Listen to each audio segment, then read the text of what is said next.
Hello, and welcome to our very first day of the Parents Roundtable. Experts and everyday parents discuss common parenting issues. A telesummit provided by Joyful Parenting Coaching in support of United We Parent. United We Parent was co-founded by Hogan Hilling, author of the Dadly book series, and Elise Cohen-Ho, a family and relationship coach at Ask Dr. Ho. The mission of United We Parent is to unify, strengthen, and inform the parenting community. It is a safe, trustworthy, and non-judgmental organization that embraces parents of every dynamic. Co-founders Hilling and Ho are coming out with 2 books this summer that I want to tell you about before we get the summit started, because these books really capture the mission of United We Parent. The first, by Hogan Hilling and Austin Dowd, is Dadly Dads, Fathers of the 21st Century, and by Hogan Hilling and Elise Cohen-Ho, Amazing Moms of the 21st Century. Both these books really capture the mission that there are many, many ways to be an effective parent. United We Parent is also proud to announce its first ever United We Parent Conference, a day-long in-person event designed to provide resources for parents regardless of gender, sexuality, marital status, how or when you became a parent, ethnicity, age, income, or anything else. We're focused on creating an interactive environment where we'll collaborate in harmony with other parents to create a happier and healthier parenting community.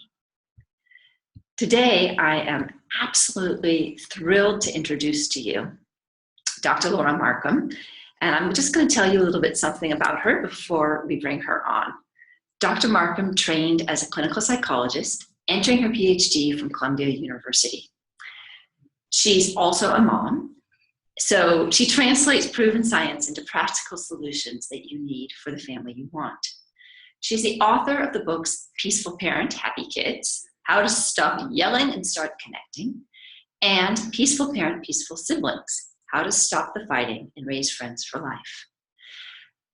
The founding editor of ahaparenting.com, Dr. Laura also serves as a parenting expert for many websites. She makes frequent TV and radio appearances and has been interviewed for hundreds of articles and publications as diverse as the Wall Street Journal, Real Simple, Newsday, Men's Health, Redbook, and Parent Magazine.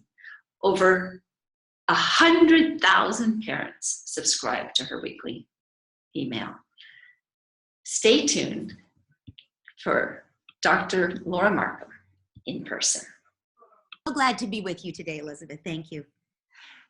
Thank you. And maybe you would start by telling us what peaceful parenting is and where it fits into the spectrum of parenting approaches. Oh, well, that is a fun and big perspective. So peaceful parenting, in my view, is simply regulating ourselves. We can never control our child or any other person. What we can do is control our reaction to situations. And you know how doctors take the Hippocratic Oath, first do no harm? That's how I think of peaceful parenting. First do no harm. First, we all know how to be better parents. And the times when we aren't, it's really because we don't stop to regulate ourselves. So it doesn't mean you have to be perfect. You're human. You're going to have big feelings. That's what happens. It does mean that you make a commitment to notice your own stuff and to take responsibility for it. And it means actually doing more for yourself. It means more self-care. It means speaking to yourself in a way that is loving. It really means learning to reparent yourself so that you can be, once we're emotionally generous to ourselves, it's so much easier to be emotionally generous to our children, right? So peaceful parenting to me is all about where the parent is and how the parent returns herself to a state of well-being. Because we all get off center, every one of us. Life pulls us off center. And so how do we monitor that and get ourselves back to groundedness before we intervene with our child, right? So I do talk about children and child development and what's normal for child development. I'm a clinical psychologist, and I do talk about the relationship between the parent and child, which is, I mean, parenting, after all, is not just a set of strategies. It's a relationship, right? So part of peaceful parenting is that relationship and giving that child the best possible environment for each individual, unique child to flourish. But it starts with a parent. That's so true. I just had this moment. I was thinking of the graphs they give of, you know, the little teeny tiny space of between an action and a reaction, and Yes. thinking about, yeah, how hard that is for us. And that's the only power we have. That space is all of our power. If we can find that space, just create the space, you know, train ourselves, just slow down a little, be a little more mindful, notice what's happening, breathe, and then we have the option. Do we really want to get hijacked by all those emotions, or can we be a little more mindful here? Yeah. Exactly. So you asked about how peaceful parenting fits into other parenting approaches. Mm-hmm. So about, I guess in the 1960s, when humans were really expanding their ideas about what it means to be human and what the possibilities are for humans to relate to each other in the 1960s. One thing that happened is that some really innovative thinkers, some original thinkers, began to look at the parent-child relationship. One of those people is Haim Ginott, and he was a teacher actually at first, but he then began to work with parents. And his position was, we adults are the ones who make the weather with our children. And Great phrase. isn't that wonderful? And so and he said, you know, does anybody really learn from being humiliated, criticized, punished? No one learns from that. Why would we do it to children? And so he was not the only one who thought in a more positive way at that time, but I trace my lineage sort of directly back to him. That's what I would say. And he his work was popularized. His work is very accessible, and there are clips of him on YouTube that are really funny. Actually, he was a very funny man when he talks about, you know, he's being interviewed on talk shows and he talks about this kind of parenting. Elaine Maslish and Adele Faber, who were two of his students, popularized his work with How to Talk So Kids Will Listen and Listen So Kids Will Talk. And they're wonderful.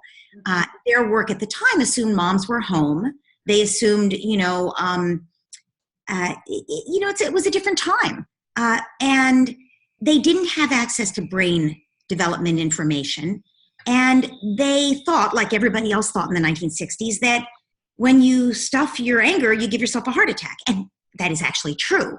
But they thought that the right thing to do, therefore, is to express your anger. And so that was, reasonable thinking for the time. We've since learned that some of that thinking has evolved. For instance, if you give somebody a baseball bat and tell them to beat up a chair, which they can imagine the person they're angry at is sitting in the chair. What it does is it makes them angrier, actually, because the body moves into fight or flight and says there must be an emergency here if they're beating up the chair. So we've learned that actually things are a little more complicated in the brain than we thought at that time, but it doesn't mean you should stuff your anger. And interestingly, where we've learned this from brain research, but there's a simultaneous path. So the brain research has shown us this, but also meditation and mindfulness. That, thousands of years old school of thought has actually shown us that if you sit with your feelings, amazingly, they go away. They come up, they arise, they swamp you. And then as you sit with them and you welcome them and you love yourself through them, guess what? They begin to vanish. You didn't really need to carry them around all those years, right? And that the anger is just a defense. If you sit with your anger and you actually are curious about it instead of threatened by it, but you don't act on it, you resist acting on it, guess what happens? You learn that underneath your anger is fear. Fear that your child is going to never get toilet trained, or fear that, your kid's going to be an axe murderer because she, beats up on her little sister, or sometimes there's just hurt. Your rage at your partner for not coming home when he said he wouldn't, helping with the kids, actually is you're hurt that you didn't mean enough to him for him to come through for you. And so what we find is those feelings, those powerless, scared, hurt feelings are so scary to us. We hate feeling powerless. We hate feeling, I mean, terror is a very upsetting thing to feel. We'll do anything not to feel it. So what do? We get angry. So where did we learn this? Well, we've now learned it from brain research. But before that, the meditators knew it. So I would say that my work started with Hamdanat, but actually has been informed by really, 30 years, 40 years of incredible brain research that includes research, I don't know if you call it brain research exactly, but longitudinal studies on what works in raising kids, and also attachment research. And we could clarify what the actual findings of attachment research are, because they're often misinterpreted. But I was first, when I was in graduate school, my training as a psychologist, I specialized in attachment. So I not only follow attachment research, but what I have noticed is that attachment research has become the foundational paradigm of understanding not only child development, but marriage as well, and other relationships. And we now realize that the brain develops in response to our relationships. We always knew that that the brain took shape in response to the interactions with a parent, but it goes so much more than that.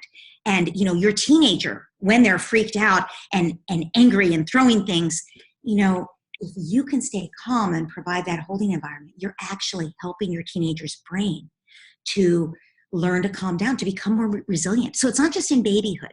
So I guess I'm not really widening our field that far to tell you about other kinds of parenting, but I am telling you what this kind of parenting has roots in, which is the brain development, the research on attachment, and also mindfulness. Yeah, great. It makes total sense to me that those pieces come together. Yes. The question that popped up for me was, given that we came from a model where parents were at home and there really was a primary caregiver in a way which has been Most really homes don't have today. Yeah. How do you put like the idealism with the reality together in a way that can still leave us feeling like we're not feeling our kids? Well, one thing to remember, there's a reason that people were not all super well adjusted who were raised in that era when moms were at home. Some of those moms were drinking by 2 o'clock, I mean, it was not always at the happy picnic it's sometimes thought back to be. And I think women need to be able to choose, as men need to be able to choose, what their life with children looks like. And we do know that kids have, that, the research shows that that daycare can be a risk factor if it started too early, and with certain kids. Some kids, it's more risk factor than others. So that's interesting, because you don't really have that litmus test for your own child, right, to know whether it's going to be okay or not. And so I think that's where parents' intuition comes in. Parents know their children, and they know whether this kid is going to be fine heading off to daycare at the age of 18 or 18 months, I was thinking, or 24 months or whatever, whether really they should stay home till 3. Most kids 3 and up do better with a half day of school. They actually do better when they're around other kids and not just home with a parent. And I feel strongly that we shouldn't just be assuming it's mom who's home. Dads are, many dads want to be home and are great dads at home. And most parents don't want to be there after the first X number of years because their kids are gone. They're in school part of the day. And that's great too. So I think,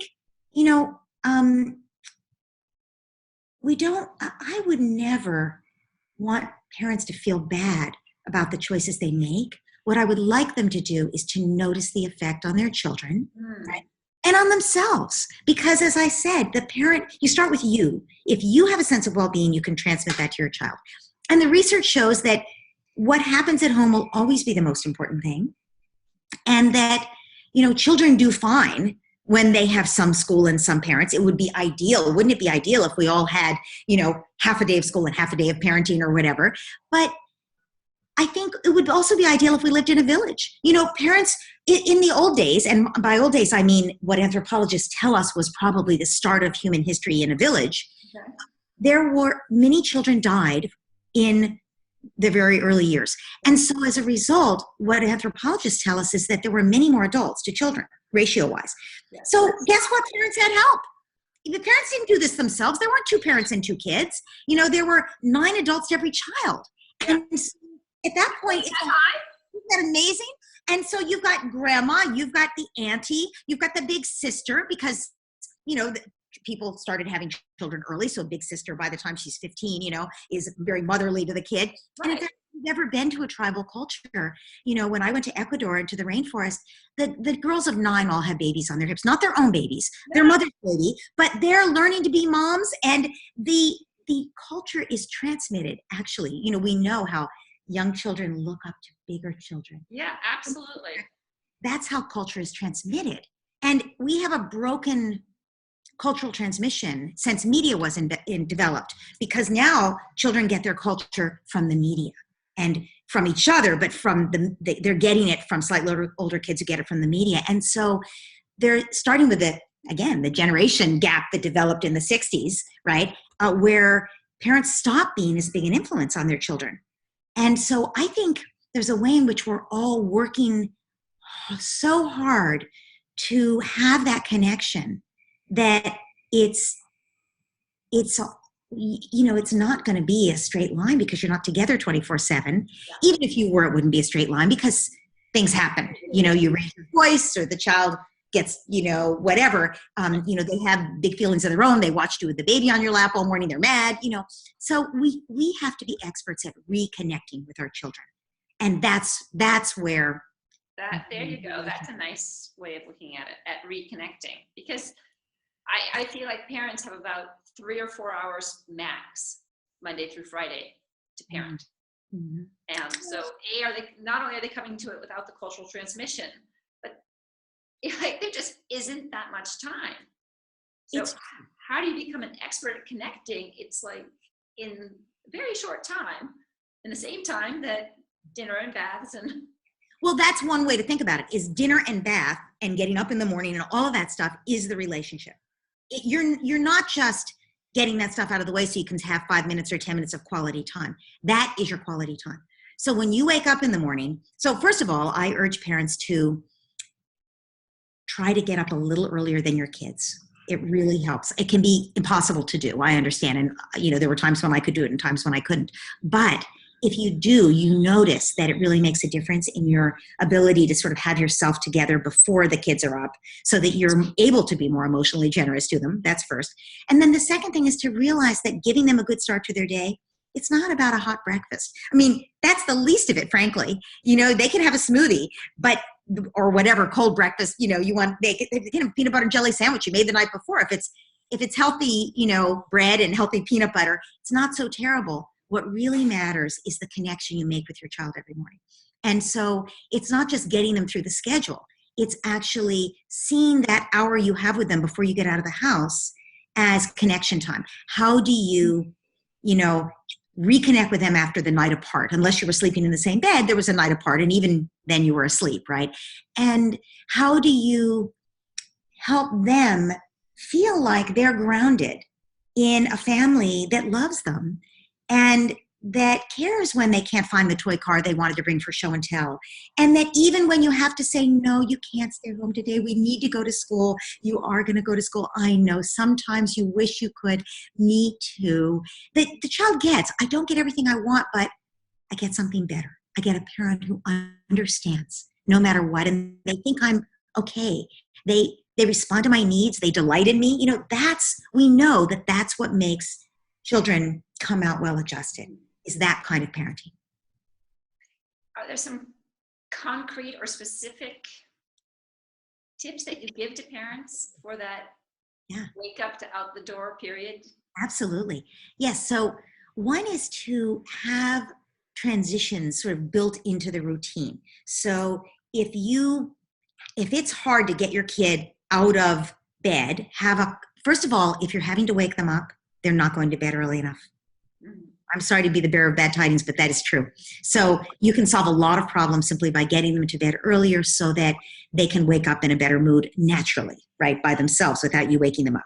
Secondly, if it's hard to get the kid out of the room, make a routine connection opportunity out of when you leave the room and you go downstairs. Like let's say you've got a 2-story house. You come down the stairs, and as you do it, your routine is always to talk about what you're looking forward to in the course of your day. So you say, what are you looking forward to today? Oh, let's do our looking forwards, which research has shown is a positive psychology way to orient yourself in the day so that you're primed for good things to happen to you. So you say to your kid, let's do our looking forwards. And even if you've got a baby on your hip, you can be holding your 3-year-old's hand and doing your looking forwards as you go down, and your child is chattering about what they're looking forward to. And you, of course, are looking forward to when you pick them up and you get to see the blocks that they built in the block tower or whatever they're drawing they're going to do today or whatever, right? And then let's say you've got the baby to deal with, right? You're trying to like get your 3-year-old fed. You're trying to deal with the baby. Don't forget that the 3-year-old needs to borrow your ego strength, for lack of a better word, to move through the schedule. But you can't just tell them to do things and they'll go off and do them. Even a 5-year-old has a hard time with that. But you can have them stand next to you to get dressed while you're feeding the baby, and you can be chatting with them the whole time about why they chose those pants or whatever, right? And so you notice everything is about connection, which is why it's so important that the parent has had a chance to get herself before they got up to fill her own cup, right? Because that's what's so hard. But often, I just want to say for parents, often we try to, I say fill your own cup. We do it in ways that aren't actually regenerating. Like go on Facebook, right? Going on Facebook or even looking at the headlines in the paper, that's not regenerating. What's regenerating is a practice that's, even if it's like a 1-minute practice, where as you pour your coffee, or your tea, that you bring it to your mouth and you say, you invoke a moment of gratitude, which again, research shows brings you into a better place for your day. You invoke a moment of gratitude, like, I got to wake up this morning. Thank you. I'm here. I get to participate in this project of life of making the world a better place. My kids woke up too. Whatever you have in your day, like you can be grateful for, no matter what the drawbacks are. And you can use the parts of your day you would do normally, like that for a sip of coffee, as your signal to bring yourself present. Presence is what regenerates us, being present. And again, meditators know this, but most of us have a hard time meditating. It's a hard thing to do, to make ourselves sit down and do. But even if you don't have time to meditate, you can use little mindfulness practices in your day to regenerate yourself. Another one that I recommend to parents is set your watch or your phone to go off every hour, to just do a little beep for you every hour, and use that as an opportunity to breathe, yes, decompress, and check in with yourself. Like, what do I need right now? And you can do this in a staff meeting. You can do this when your kid is screaming on the floor. You can do it in the grocery store or when you're nursing your baby. You can still do this. Even if at that moment you can't do what you really want to do, which is, go out and get a breath of fresh air. You can promise yourself you're going to do it the first moment you have. Yes, I'm not going to sit and eat at my desk again. I'm going to go out and at least get a breath of fresh air.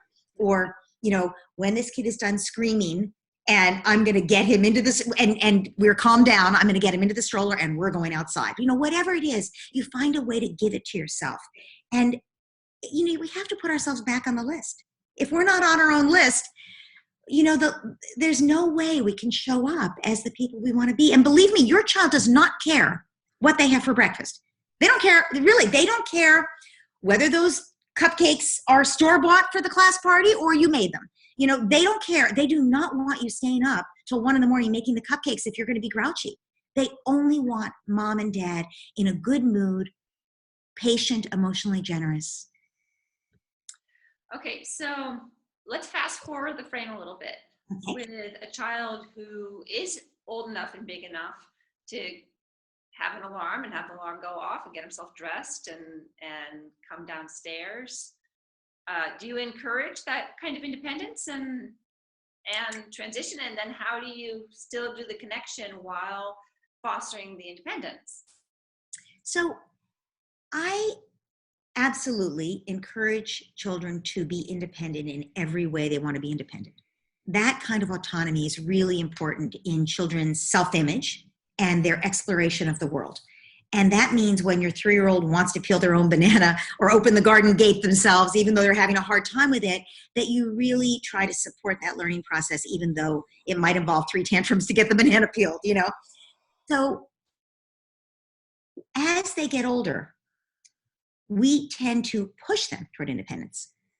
So I would just suggest that parents notice where the drive to independence is coming from, because so often we shut down our children's attempts at independence. You know, we, instead of putting a stool where the kids can get their own water, you know, oh no, they'll make a mess. So we don't do that. So, and then we're irritated that we have to get the water for them.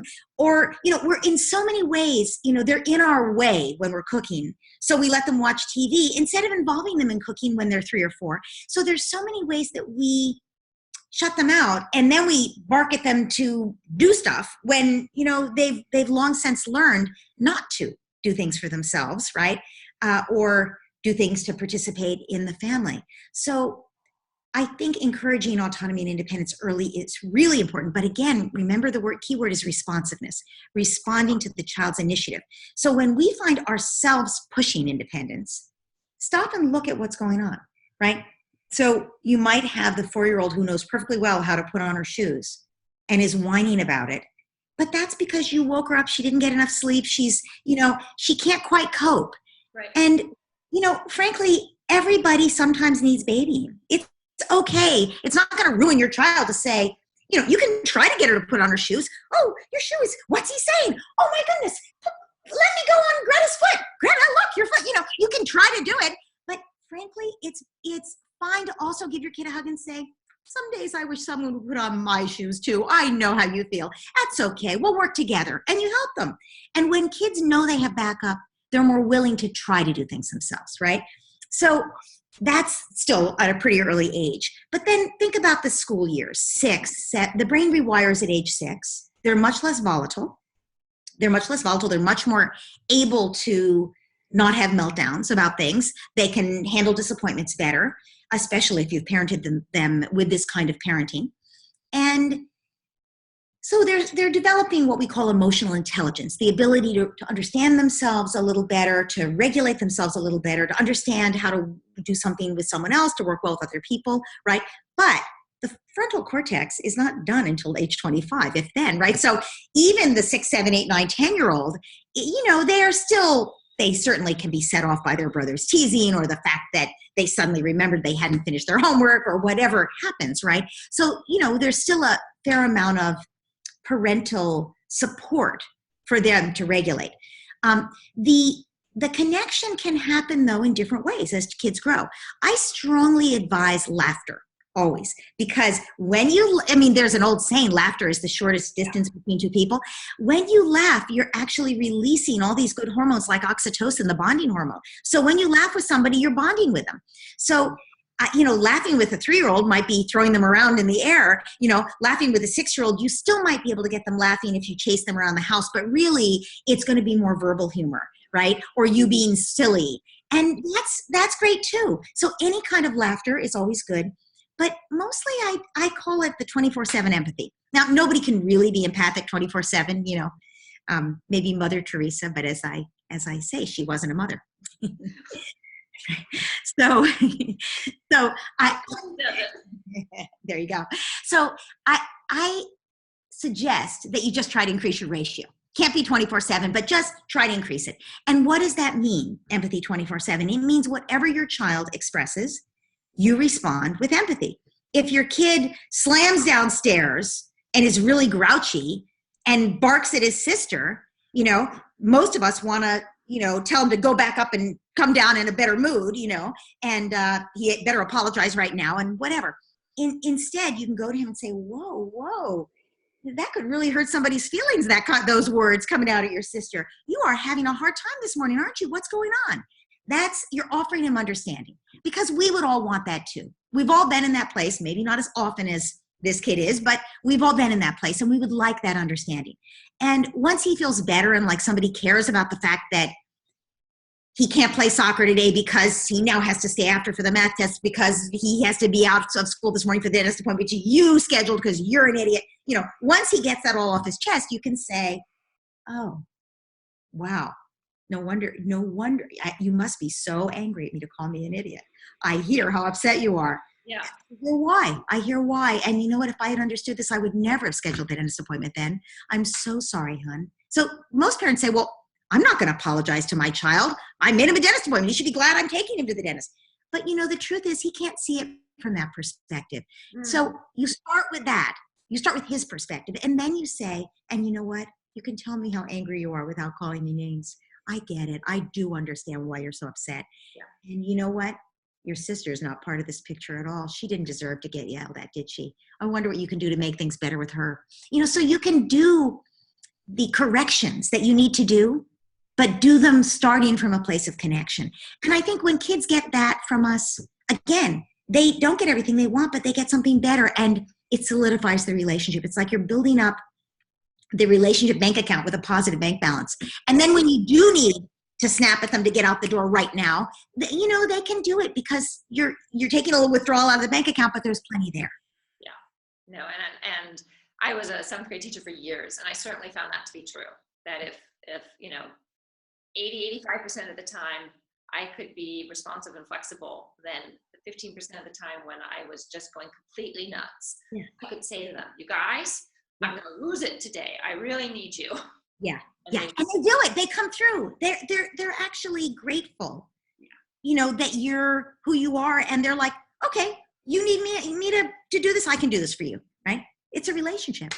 Yes. And that's why, right? And it's not because of any external reward or system or anything else. It's, oh my goodness. No, the rewards actually would get in the way of that. I think it would be like, imagine if, I'm just thinking about a relationship between a husband and wife. If there were rewards in there, like, wouldn't that screw it up? Yeah, that gets into dangerous territory really quickly. Yeah, it really does. And that's a good way to do it. Well, I want to be mindful of your time. And I really, really appreciate this big picture description of what peaceful parenting is, and the idea of attending to ourselves and increasing our own mindfulness in order to be present and ready for our kids. That's sort of it in a nutshell, isn't it? It really is it. It's so that we can be in relationship with the other person. Yeah. That's just beautiful. Dr. Laura Markham, thank you so much. My great pleasure.